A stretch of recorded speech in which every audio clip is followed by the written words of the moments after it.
Hello everyone, in this video we are going to talk about the main organelles of the cell, that will be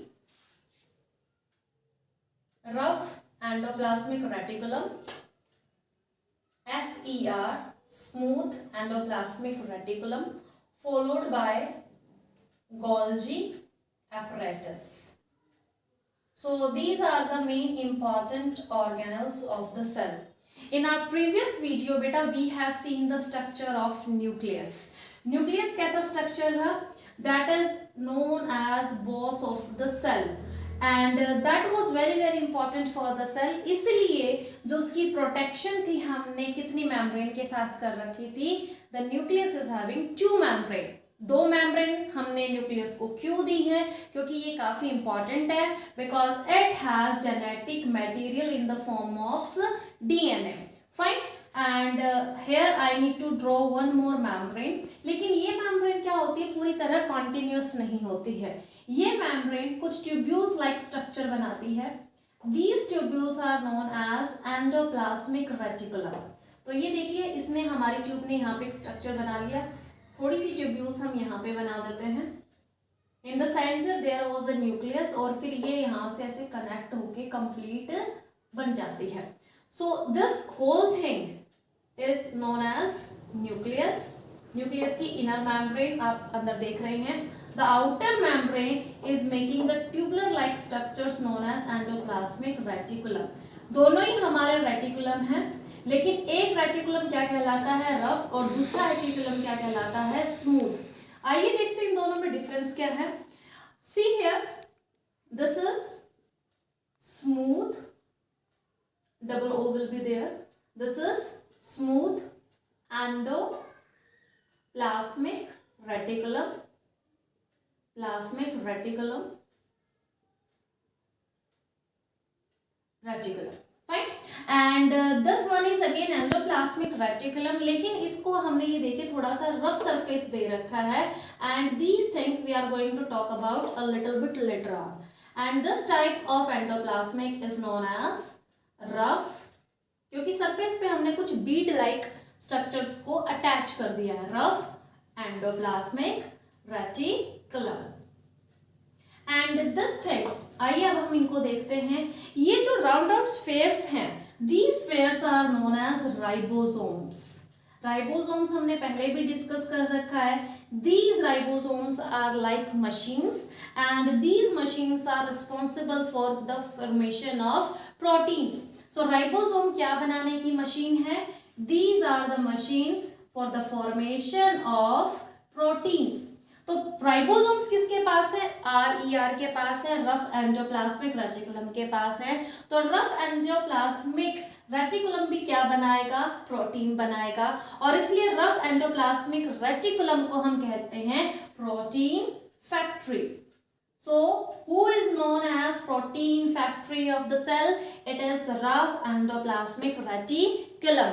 क्यों बनाता है ये protein? Because it is having plenty of ribosomes. Ribosomes जब इसके surface के ऊपर ऐसे ऐसे चिपक जाते हैं, अटैच हो जाते हैं, that is why the surface of this endoplasmic reticulum is known as rough. अब स्मूथ की तरफ चलते हैं. स्मूथ में आप ये देखेंगे कि कोई भी राइबोसोम यहाँ पे अटैच नहीं है और इसलिए स्मूथ को हम बोलते हैं कि काफी ज्यादा स्मूथ है. रफ सरफेस इसका राइबोसोम्स के कारण नहीं हो रखा है. So smooth endoplasmic reticulum involves itself in the formation of fats, or you can say lipids. So that is why SER is known as fat or lipid factory. तो fat हमारे cell में कहाँ बनेंगे? SER के पास. Proteins कहाँ बनेंगे? RER के पास. और यहाँ पे बेटा हम राइबोसोम्स की अगर पोजीशन चेंज कर दें, राइबोसोम्स यहाँ से निकाल के अगर हम SER को देंगे, so SER will be now known as rough endoplasmic reticulum और वो भी प्रोटीन बनाने लग जाएगा.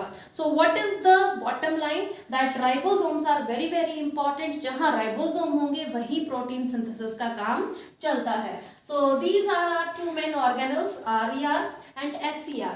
SER का जो फर्स्ट फंक्शन था वो है फैट बनाना. सेकेंड फंक्शन इसका होता है डिटॉक्सिफिकेशन. डिटॉक्सिफिकेशन. डिटॉक्सिफिकेशन से क्या मतलब होता है, if there are some drugs और यू कैन से पॉइजन, अगर हमारी बॉडी में कोई ड्रग है, पॉइजन है, जो हमारी बॉडी के लिए क्या है, हार्मफुल है, so our cell is going to send that drugs और पॉइजन टू द SER में एंजाइम्स होती हैं, क्योंकि यहाँ पे फैट फॉर्मेशन का काम चल रहा है। So these enzymes are going to break down these chemicals. Suppose this was the drug, chemical एक बहुत बड़ा क्या है, मॉलिक्यूल है, और यहाँ पे जो ड्रग्स पहुंचेगा SER में, तो इनको छोटे छोटे पार्ट्स में हम डिवाइड कर देते हैं। So what we have done is we have broken down the whole chemical। जो ड्रग्स में केमिकल था जिसकी वजह से हमारे सेल को इल इफेक्ट्स हो सकते थे, वो हमने ब्रेक डाउन कर दिया है। So it is no longer then harmful. जो ड्रग्स हमारे लिए हार्मफुल थी वो अब हमारे लिए हार्मफुल नहीं है। इस प्रोसेस को हम क्या बोलते हैं, डिटॉक्सिफिकेशन। टॉक्सिक को डी कर देना, डिकम्पोज कर देना, उसको ब्रेक डाउन कर देना, या आप कह सकते हैं इनको डाइजेस्ट कर देना। डाइजेशन में भी हम उसके जो केमिकल्स हैं उनको हम ब्रेक डाउन कर देते हैं। किस किस का ब्रेक डाउन किया, पॉइजन और ड्रग्स। किसने किया, हमारे स्मूथ एंडोप्लाज्मिक रेटिकुलम ने। अब हम थर्ड पार्ट की तरफ चलते हैं, जहां पे हमारे एंडोप्लाज्मिक रेटिकुलम होते हैं। एक बार फिर से इनको ड्रॉ कर लेते हैं। ये हमारे रफ एंडोप्लाज्मिक रेटिकुलम हो गए, इसको थोड़ा सा हम रफ बना देते हैं। और ये पहले वाले क्या हैं, स्मूथ हैं। This is nucleus. तो इनके साथ साथ हमारे ऐसे कुछ ट्यूब्यूल लाइक स्ट्रक्चर और होते हैं। This tubule like structure are known as Golgi apparatus. और गोल्जी एपरेटस जिन ट्यूब्स लाइक स्ट्रक्चर से बने हुए हैं उनको हम बोलते हैं सिस्ट्रन्स।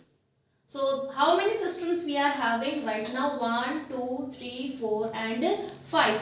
So ultimately जो डायग्राम मैंने ड्रॉ किया है यहाँ पे आपको समझाने के लिए, उसमें सिस्टर्न्स कितनी हैं, 5 tubules are there, 5 cisterns are there.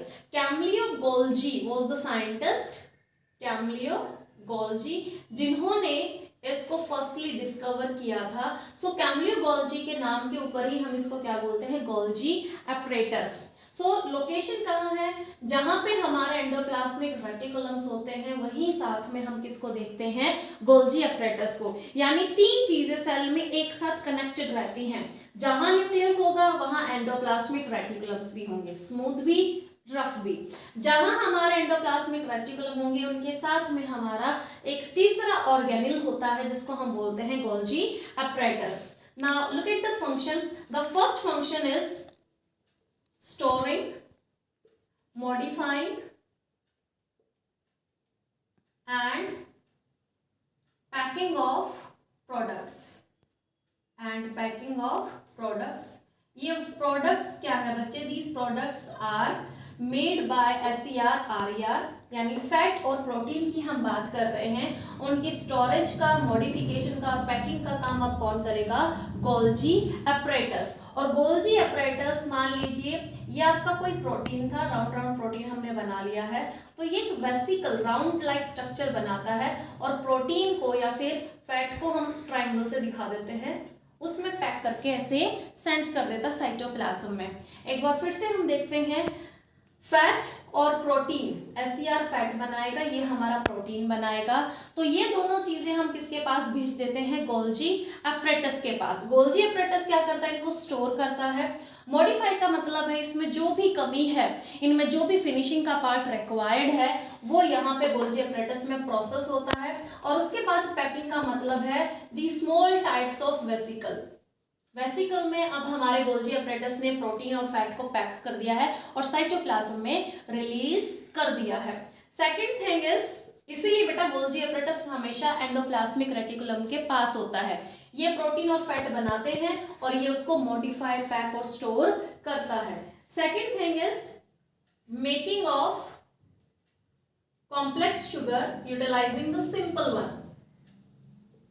जो हमारी सिंपल शुगर होती हैं उनको कॉम्प्लेक्स शुगर में कन्वर्ट करने का काम भी किसका होता है, गोल्जी एपरेटस का। Sugar is glucose C6H12O6। अगर इसमें मान लीजिए हम फॉस्फोरस ऐड कर रहे हैं या हमें नाइट्रोजन ऐड करना है, now this is not a simple sugar, क्योंकि आपने इसमें एक दूसरा जो मिनरल था, दूसरा जो एलिमेंट था वो ऐड कर दिया है and this is now become the complex one.